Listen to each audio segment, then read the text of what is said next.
going to be the exception. It's going to be the norm. So when I made a commitment that we will have regular PGs, I meant it, and we will have regular PGs. It is the only way all our members can read from the same script, sing from the same hymn book, sing the same song, and be able to actualize our plan, and therefore materialize the commitments we made to the people of Kenya. That's why we will be here today and tomorrow. My good deputy has apologized. We came a bit late. It will not happen in future. I like to keep time, and I think those who have worked with me know. So we will ensure that we are timely so that we can save on time and make sure we achieve more by using the best use of time. So mimi nawakaribisha nyinyi nyote kwa hii mkutano. Karibuni sana. Na this is a meeting of equals. So there is no greater or lesser person here. There is no senior or junior person here. We are all elected by the people of Kenya. We have a mandate from the people of Kenya, and we should talk freely. Let us be patient with one another. There are those people who talk fast. There are those who talk slowly. Let us accommodate each other.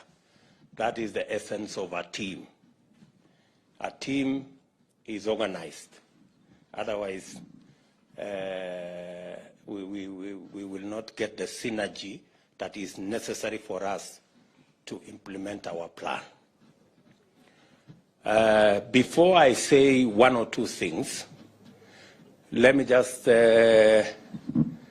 ask the people who are MCAs before they became members of parliament, the bottom-up people. I know they are. The people who are MCAs and they graduated and became members of parliament. Ebu simameni. Wow, look at that. Look at that. Wapigie makofi. Pongezi sana. You can see bottom-up works. Asanteni sana waheshimiwa. The people who are being elected for the first time as members of parliament, first timers, wale watu wa the monos as we would call them. Wow, that's quite a, that looks like what? 40%? 50%? No, 40. 40%. Asante sana. The second timers, the people in Form 2. Wow, quite a number. Tuwapigie makofi tena, the second timers. Asante sana. Edeni chini. Kawanjiko, wewe uko Form 2 kweli?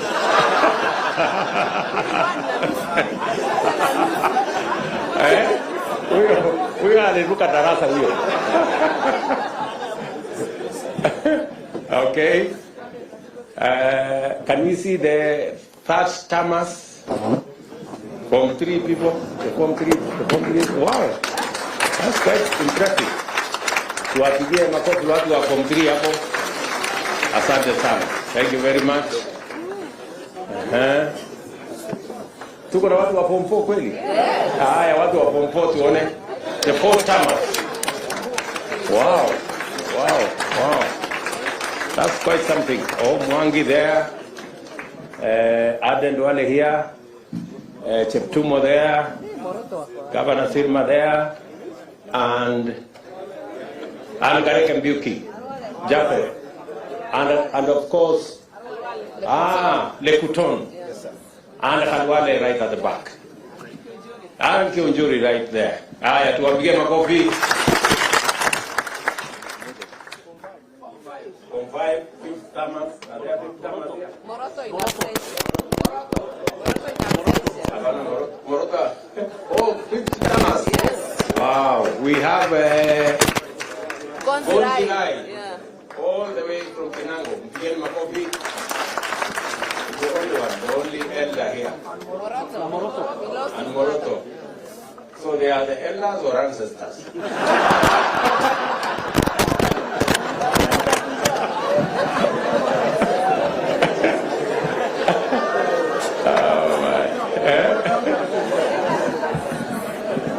Okay.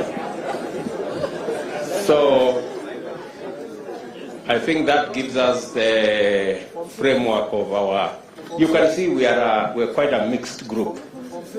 We have all manner of people. So why I did that is I wanted for all of us to know that there is something we can learn from the younger ones. But there is something also we can learn from the seniors. I want to ask the seniors who are here, let us take time and mentor the newcomers. Let us make it our responsibility. Don't monolize anybody. Don't harass the younger ones. And please be useful. You know, show them how CDF works. Show them how committees work. Don't assume. Don't take it for granted that people know how to do stuff. Tomorrow we are also going to have a session to show you a bit of etiquette. We want to show you how to hold, what to do, because sometimes we get embarrassed when senior people don't even know how to hold a spoon or how to hold a fork. So tomorrow we'll take time because we want to mentor everybody. And some people take things for granted. Mnanielewa? So tutapangana namna hivyo. Hiyo ni number one. Number two, it is very important for us to have a meeting so that we can agree on the plan we have. This PG is for us to interrogate our party manifesto, the Kenya Kwanza manifesto, because that is the basis upon which we were elected. We made commitments to the people of Kenya. We have started to discharge some of those commitments. I had made a commitment that we will appoint the 6 judges. We have appointed the 6 judges. We made a commitment that we will provide financial independence for the police. I already issued instructions, and yesterday that was implemented by Treasury. Now, henceforth, the police will have an independent budget. They will not be begging for money from other offices.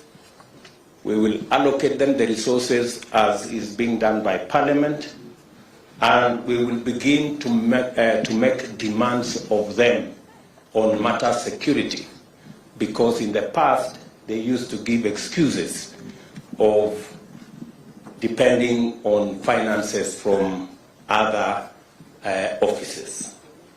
Now they have their own independent financing. We expect improved security in the country. We expect expeditious matters to do with public wastage in public resources should be dealt with firmly, decisively, and in a timely manner. We expect that the fight against corruption will be scaled up. We expect that our insecure areas, cattle rustling, conflict amongst communities, will be dealt with calmly and decisively, and I have already informed the police that that is why we gave them their money.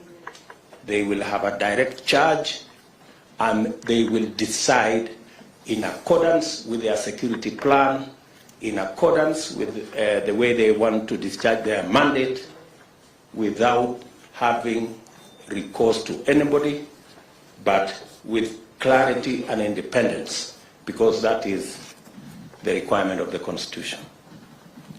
There will be other things we are going to be doing in the short term to ensure that we take this to the logical conclusion.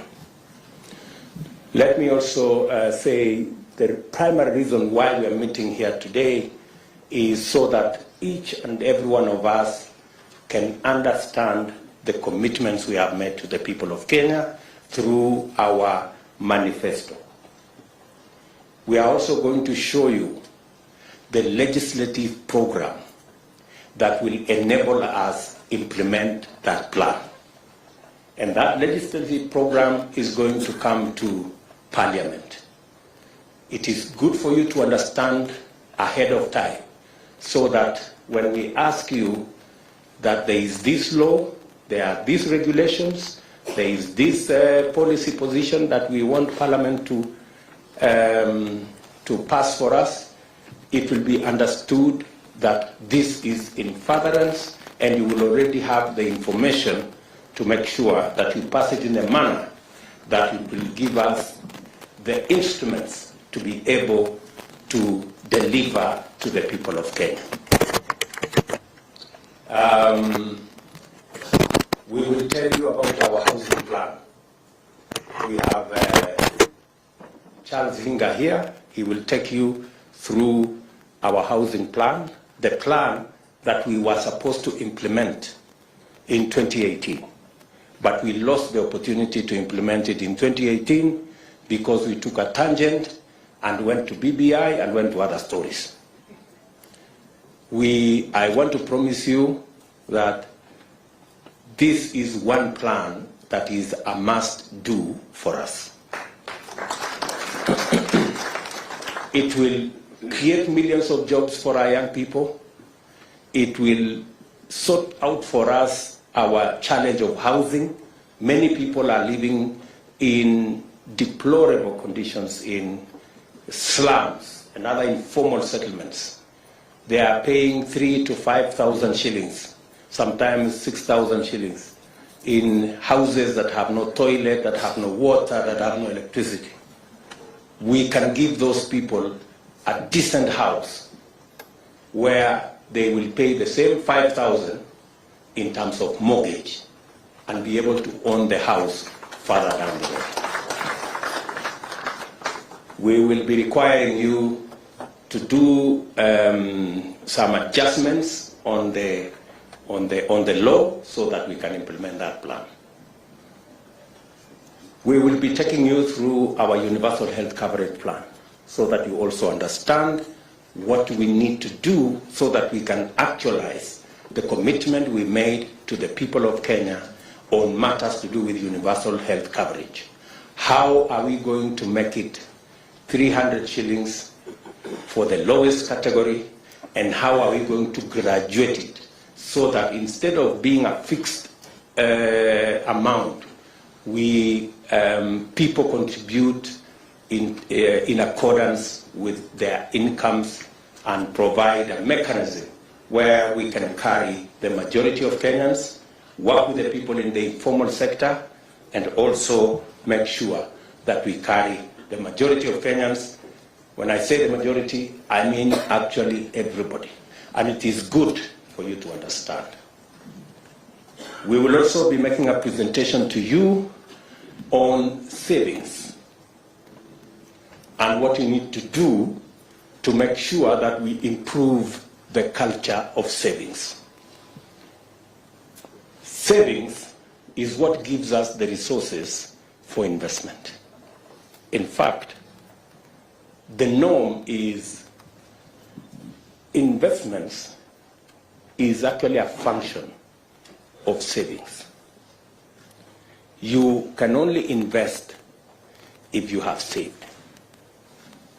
Today, we are among the least savers in our continent. You can't believe it. Tanzania has a better saving culture than us. They have a smaller economy than us. Uganda have a huge pension scheme, bigger than ours, and they have a smaller economy. So we have to rejig, we have to change, and the people from our professionals working with the people from NSSF will be here tomorrow morning so that we can take you through what we need to do. Today we have savings of like maybe 1.5 trillion, which is very small. It is not even I think it is not even a tenth of what is the savings of Uganda. Unajua hivyo? So we will take you through the motions so that we are all clear, because good people, we have no option but to change this country, and we are the people who are going to change it. We are going to take you through our agriculture plan so that we also agree on the interventions that are necessary. We have agreed as a government that we are not going to be subsidizing consumption. That is why we are going slow on matters to do with subsidizing consumption. We are going to work and support producers. That way, even if we are intervening at that level, it gives us a bigger leverage. Let me give you an example. The UNGA subsidy that was done, I was being briefed by the Ministry of Agriculture. The UNGA subsidy, for 1 month, the taxpayer was asked to give 7 billion for 1 month. Ile unga ya 100, which was nowhere in the first place. Very few people got to ever, yet we spend 7 billion shillings. If we had spent 7 billion shillings in fertilizer, it would be a very different ballgame. We would probably, because, for example, we are intervening, as I announced the other day, we are intervening on fertilizer for the short rains, 1.4 million bags. We are intervening for tea fertilizer. That's another 1.7 million bags for KTDA. It is costing us less than the subsidy of UNGA that is for 1 month. And yet the subsidy we are providing is going to reach close to 500,000 farmers. That's the difference. So it is not how much money you spend. It is where do you spend money so that you get value for every coin that you spend. So we will be discussing our agriculture plan tomorrow so that you can understand, and so that when it comes to Parliament, you know where to allocate resources that will go into helping our producers. We will be discussing with you all the other categories of our plan so that we can measure up to what the people of Kenya want. Let me tell you this. The reason why we did not do as well the last 5 years is because we did not engage our legislators. Our legislators knew very little about our plan. That is how we failed. And that is why we must start here you people must understand, you must be the champions, you must be the people to explain so that this plan can succeed. Tunaelewana jamani? So, mimi nawauliza, let's be patient. I know sometimes people have phones, they are sending messages left, right, and center. But let's be just patient so that we can go through these motions. Finally, we will be talking about katikati. Let us also agree that Parliament is an important stage. I want to tell you as members, Parliament is a premium platform. Very many people try so hard to get to Parliament. So take advantage of that premium stage. Out of 50 million Kenyans, we have only 349 in National Assembly and 67 in the Senate. Consider yourself privileged to access the stage in Parliament and make use of it. It can make your career, it can unmake your career, the way you use the floor of the House. There is the temptation when you come to Parliament to chase this, chase that, chase the other, until it is reported that you are a no-show in Parliament. Unajua kuna watu wanaandikwa ati hawajawahi kuzungumza kwa bunge. Please, nataka niwaombe. You know? Why do you look for a premium stage and then you are scorned? You do nothing with it. Kwa sababu Parliament sio mahali ya kuuza viazi ama kufanya. Parliament ni mahali ya kuongea mambo ya wananchi. To articulate issues that are important to your constituents, issues that are important to your party, issues that will shape the future and destiny of our country. And that is the stage you have. It's a premium stage. It's not a stage that anybody can walk in and have. So, while you have the privilege to be a member of Parliament, please make use of that stage. Sometimes it is it's quite intimidating, especially for the new members.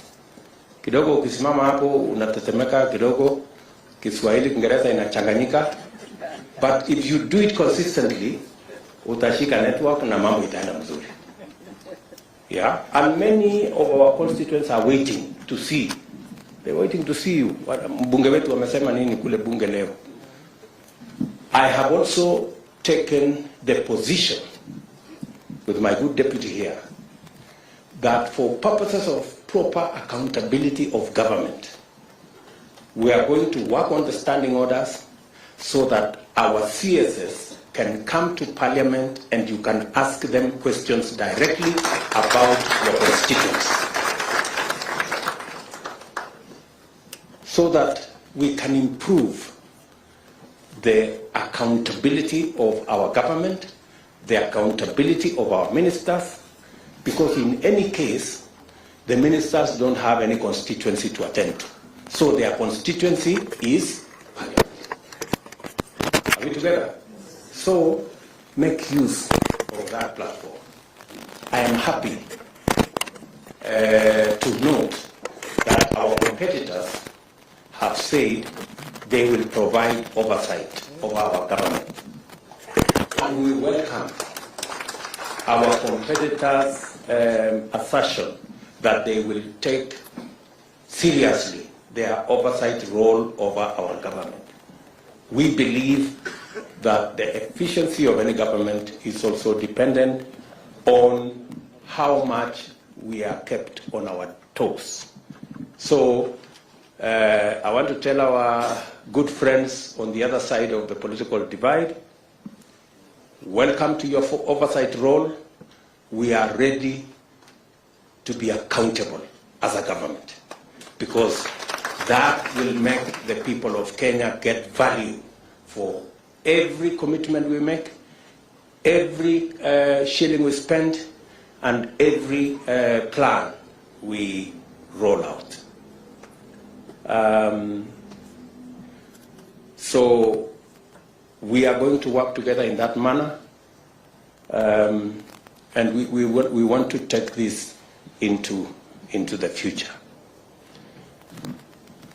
Shortly, we will be going to Parliament, and tomorrow we will have a conversation about House leadership, both in the National Assembly and in the Senate. Let me congratulate all of you. When we had the PG, we agreed that each and every one of you should be in Parliament, and you showed a great patriotism in Parliament. You were there for long hours. We elected both speakers, and both deputy speakers are members of Kenya Kwanza, and we are very proud of you guys and what you are able to do. We are going to have the leadership of the House discussion tomorrow, and collectively we are going to make a decision on who will be the leader of majority in National Assembly, in Senate, their deputies, the chief whips, their deputies, and all the other people in there. Our competitors on the other side will provide the oversight role. I have had them try to say they have some numbers. I mean, surely, if you cannot even raise a candidate for the Speaker of Senate, what numbers do you really have? Let's just be honest with ourselves. You know, there is no need to bring a contest where there is none. We have accepted that we are not going to appoint any member of the opposition into government, because we want a vibrant opposition. We want an opposition that will keep government in check, because we have nothing to hide, and we want an accountable, to run an accountable government. So we appreciate their role. We wish them well in their role, but we will play our role as effectively as we can. And members, I want to request you, with all humility, please let us take the responsibility put on our shoulders by the people of Kenya seriously. I will keep consulting. When necessary, at short notice, we will meet. We will have regular PGs so that we can all read from the same script and do the job for which the people of Kenya elected us. Asanteni sana. I do not wish to say more than that. I am here until close of business tomorrow, so tuko pamoja. Baadaye tutaenda kuota moto pale nje,